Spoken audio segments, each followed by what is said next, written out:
Parce que j'ai pensé au fond rose. Je me suis demandé comment est-ce que je vais m'habiller. Et je me suis dit, ça serait peut-être pas mal.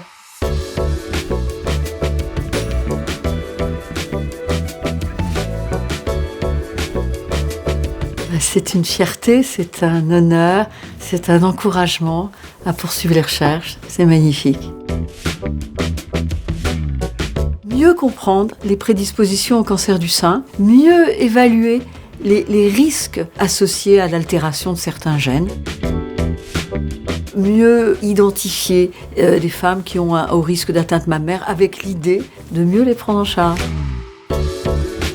C'est une modification qu'on a dans un gène, parce qu'on n'est pas tous pareils. On estime qu'on se ressemble quand même à 99,9%. Ce financement est important, 240 000 € sur 3 ans.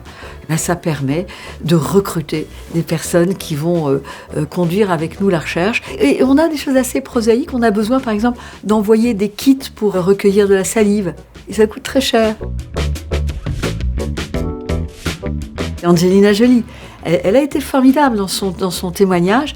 Elle a indiqué, ben voilà, moi j'ai une altération du gène BRCA1, j'ai fait une mastectomie, c'est-à-dire l'ablation du sein à titre de prévention. C'est mon propre choix. Et elle a, je dirais, véritablement libéré la parole des femmes qui s'interrogent sur cette chirurgie si radicale. Et vraiment, je remercie beaucoup Angelina Jolie. Et j'ai eu l'occasion de le lui dire, puisqu'elle est venue à l'Institut Curie en 2019.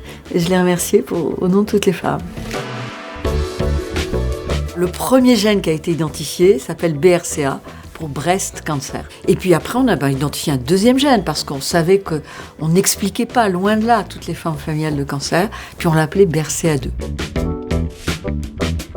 Aujourd'hui, quand on s'interroge devant une histoire familiale ou individuelle particulière, on fait une analyse de 13 gènes. Et en plus, on a des capacités formidables d'analyse des gènes avec de nouvelles techniques de séquençage.